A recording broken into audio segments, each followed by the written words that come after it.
आइए हम देश विदेश के अति रोचक समाचारों की प्रस्तुति। मामला बड़ा विचित्र होता जा रहा। विश्व में कोहराम मचा हुआ है। नरसंहार के दृश्य हमारे सामने आ रहे हैं। सत्तावादी और तानाशाही प्रवृत्तियां चरम पर है। मानवीय मूल्यों की क्रूर हत्या हो रही है। अनेक राष्ट्र विचलित हैं, मानव समाज विचलित है। और ये सारा जो नाटक चल रहा है, ये ट्रंप और नेतन्याहू के कारण चल रहा है, पुतिन के कारण चल रहा है, शी के कारण भी चल रहा है। अनेक प्रकार के घटनाक्रम हो रहे हैं जो होना नहीं चाहिए किंतु हो रहे हैं। ये हमारे लिए दुख की बात है, मानव समाज के लिए दुख की बात है। और ऐसी प्रवृत्ति, ऐसा चरित्र मानवीय जीवन पे कलंक है, मानवीय इतिहास पे अमिट कलंक है। यह हमारे लिए बड़ी अति घातक बात। अब हमें बहुत कुछ सोचना पड़ेगा कि अब आप देखिए ईरान और अमेरिका के बीच जो नाटक चल रहा है ना, वो बड़ा विचित्र हो गया।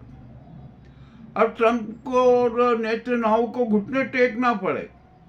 ईरान में किस किस प्रकार के नाटक हुए ये किसी से छिपा नहीं है। मैं उसका विवरण भी नहीं देना चाहता कि आखिर का हो क्या रहा है।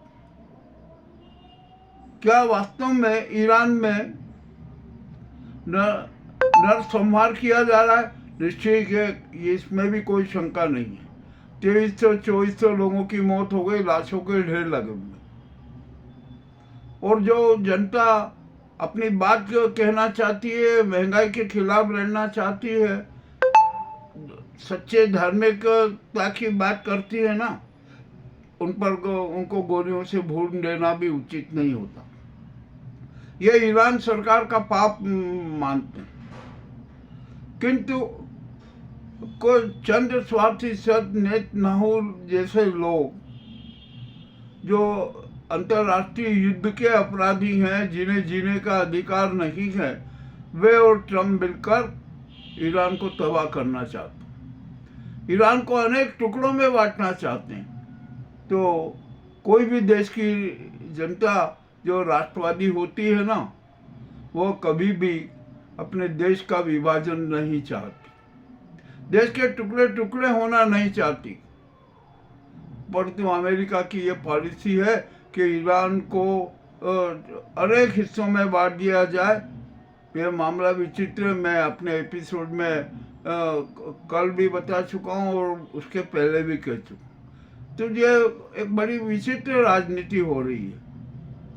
अभी ईरान नेतन्याहू ने कितना बड़ा धोखा दिया। उन्होंने एक सशक्त परमाणु बम का परीक्षण किया और उसे बता दिया भूकंप, किंतु उनकी चोरी पकड़ा गई। पहली सूचना आई 9:07 पर और दूसरी सूचना आई भूकंप की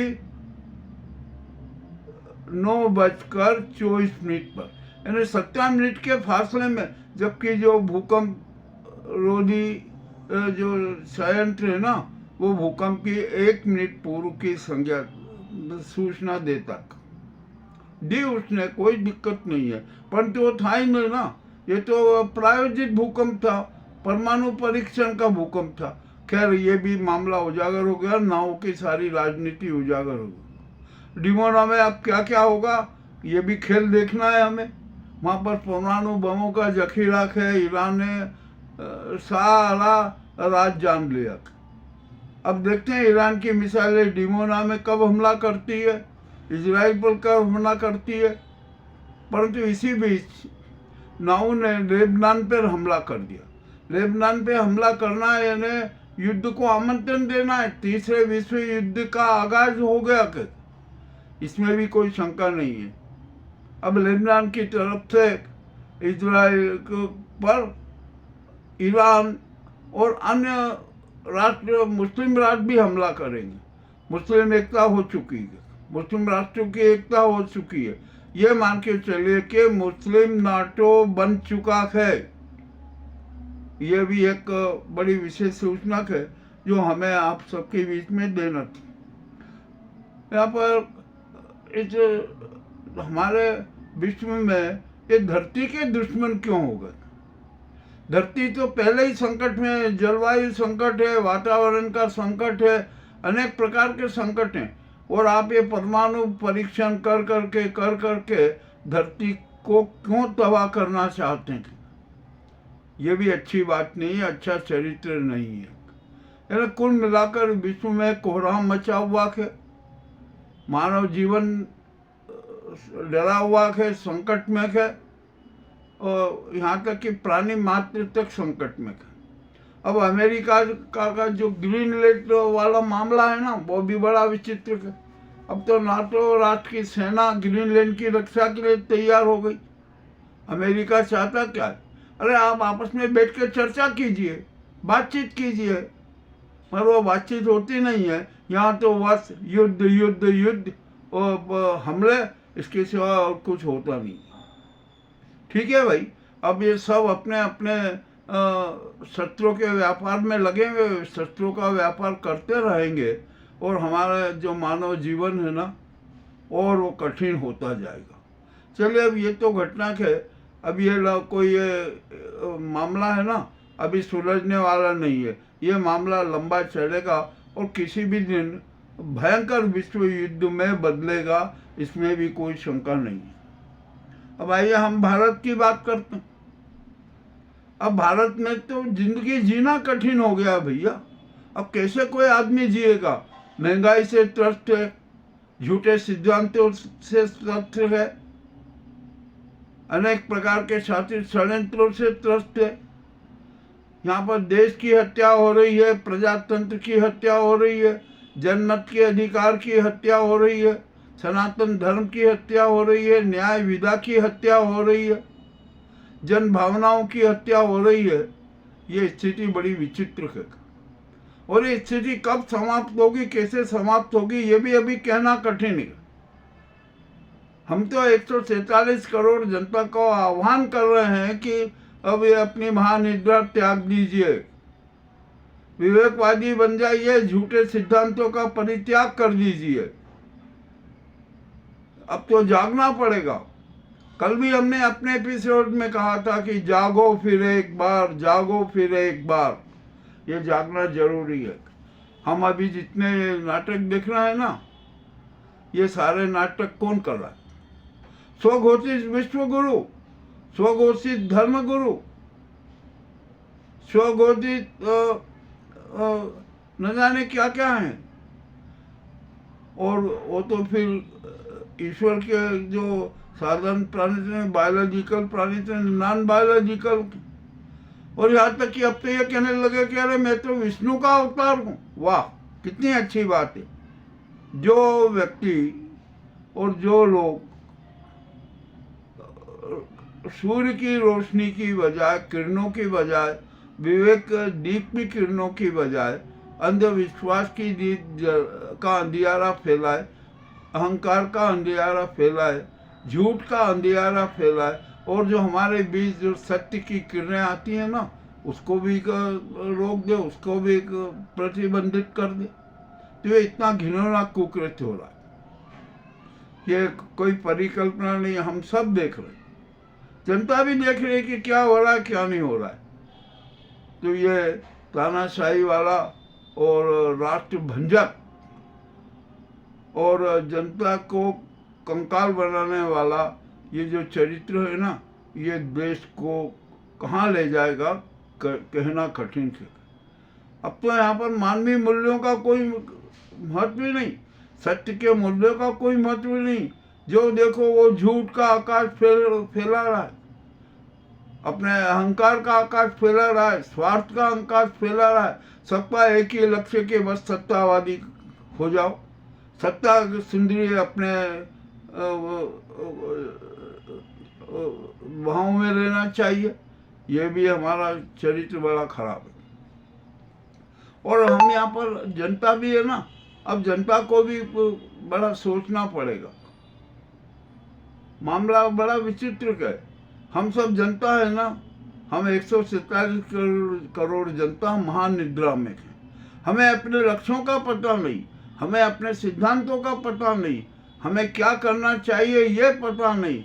अरे भैया, आप है ना ये जो सत्य के दीप बुझाकर अपने स्वार्थ का दीपोत्सव क्यों मनाना चाहते हो? सत्तावादी दीपोत्सव क्यों मनाना चाहते हो? मानवीय मूल्यों की हत्या करो और अपने आप को वो लोक कल्याणक कहते हो, लोक उद्धारक कहते हो। ये इतना सफेद झूठ तो चल नहीं सकता। और जो हमारी 147 करोड़ जनता है ना, उसको आत्मदर्शन करना पड़ेगा, आत्मचिंतन करना पड़ेगा, अपने अपने विवेक दीप प्रज्वलित करने होंगे, सकारात्मक विवेकवादी होना होगा, तभी हम भारत की रक्षा कर सकेंगे, सीमाओं की रक्षा कर सकेंगे, न्याय की रक्षा कर सकेंगे। और ये स्वदेशी जो हमारे विदेशी और ये स्वदेशी आतंक है ना, आप इनसे किसी भी प्रकार की आशा मत कीजिए। ये तो महाविनाश और नरसंहार पर आमादा है, इनका लक्ष्य यही है। ठीक है, अब ये स्थिति है, इसको भी कैसे समाप्त करेंगे, अभी बड़ा मामला विचित्र है। अब यहाँ पर हमें आखिरकार सोचना है कि देश की रक्षा कौन करे।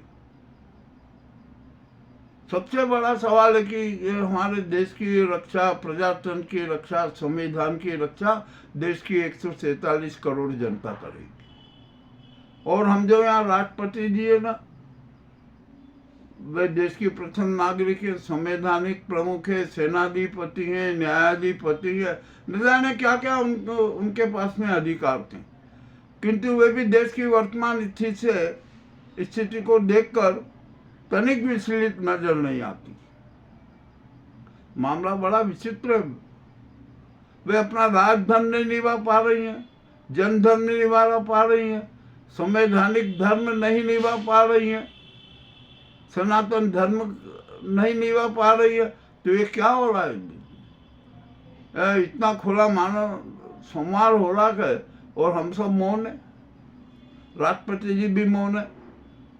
अब जनता राष्ट्रपति जी को सुझाव दे रही है कि देश के वर्तमान अराजकता वातावरण को देखते हुए देश में राष्ट्रपति शासन लागू कर दीजिए, आपातकाल की घोषणा कर दीजिए और जो देश को विकृत स्थिति में लाने वाली इस नाजी सरकार को बर्खास्त कर दीजिए, राष्ट्र का संचालन सेना के सुपर्द कर दीजिए, सेना के किसी अफसर को केयर टेकर पीएम बना दीजिए, हमारे जो वर्तमान सीरिया है ना, उनको राष्ट्रपति का न्यायिक एवं विधिक सलाहकार बना दीजिए।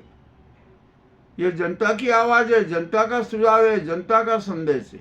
और हम तो यहाँ पर अब सुप्रीम कोर्ट से भी कह सकते हैं, 147 करोड़ जनता का विश्वास सुप्रीम कोर्ट में, तो सुप्रीम कोर्ट को अब तो खुद को संज्ञान लेना चाहिए कि देश में अब प्रजातंत्र की हत्या नहीं हो सकती, मनुवादी के संविधान की स्थापना नहीं हो सकती और पूरा राष्ट्र का संचालन, देश का संचालन, व्यवस्थाओं का संचालन संविधान और कानून के अनुरूप होगा।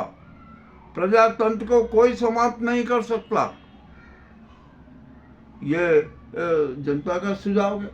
और जनता ने तो एक बहुत कड़वी बात भी कह दी है कि ये जो चुनाव आयोग है ना, इसने तो अपनी सारी साख ही खत्म कर दी, तो इस चुनाव आयोग को बर्खास्त कीजिए। SIR के नाम पर क्या क्या नाटक हो रहा है ये भी आप देख लीजिए, आपको देखना चाहिए। जो चुनाव आयोग किस प्रकार घिनौनी हरकतें कर रहा है, इस चुनाव आयोग को भंग कर दीजिए। आप भंग नहीं कर रहे। वर्तमान जो CEO है ज्ञानेश कुमार और पूर्व CEO राजीव कुमार की गिरफ्तारी के आदेश दे दीजिए, उनको गिरफ्तारी हो जाना चाहिए। परंतु ये राजेश कुमार और राजीव कुमार और ज्ञानेश कुमार की इतनी औकात नहीं कि वो है ना इतना बड़ा खेला कर सके, तो उनको गिरफ्तारी होना जरूरी है। गिरफ्तारी के साथ रिमांड भी लिया जाना चाहिए। और रिमांड में 3rd डिग्री का प्रयोग करते हुए उन्हें 20 घंटे के लिए हेलीकॉप्टर बना दिया जाना चाहिए। जो व्यवहार ज्ञानेश कुमार और राजीव कुमार के साथ हो ना, जो उनके संरक्षक हैं नरेंद्र मोदी जी और अमित शाह, जिनके इशारों पर सारे षड्यंत्र रचे जा रहे हैं, उनके साथ भी यही व्यवहार होना चाहिए। ये तो अब सुप्रीम कोर्ट को संज्ञान लेना चाहिए। ये नोटिस देना, बार बार नोटिस देना, समय देना, अब वो समय नहीं है। सुप्रीम कोर्ट स्पष्ट निर्देश दे दे, स्पष्ट आदेश दे दे कि आप ये गलत काम कर रहे हैं, आप ये संविधान विरुद्ध काम कर रहे हैं, आपको इस पद पर बैठे रहने का अधिकार भी नहीं है। ये दूसरी बात एक आती है, संघ आता जो अपने आप को संस्कृतिकार, सुसंस्कार, हिंदू धर्म न जाने काय का ठेकेदार बताता है। उसके चेहरे से भी सारे नकाब हट गए। उसको सनातन धर्म से घृणा के, उसको तो अपने जो नाजी गैंग का जो हिंदू धर्म बनाया ना, उससे सरोकार थे। तो संघ पर भी कठोर कार्रवाई होना चाहिए। किसी भी सूरत में उसको भी नहीं बख्शा जा सकता। चलिए, जो भी हो रहा है ना, इस देश में क्या क्या हो रहा है, क्या क्या नहीं हो रहा है, कह नहीं सकता। अभी आपने महाराष्ट्र में निकाय चुनाव हुए, उसमें कितने प्रकार के नाटक हुए। अरे आप वोट खरीद रहे हो प्रलोभन दे के, 3-3 हजार रुपये दिए, कहीं पर न जाने क्या क्या सामग्रियां बांटकर आप प्रलोभित करो। और ये चुनाव आयोग धत्ताज बना हुआ है, वो कोई कार्रवाई नहीं कर रहा है। खैर, मामला कुछ भी है, जो उनको तो नाजीवाद थोपना के, अपनी तानाशाही स्थापित करना के, किसी भी तरीके से सत्ता को अपने पास में रखना है, इसलिए वो सारे षड्यंत्र करेंगे। और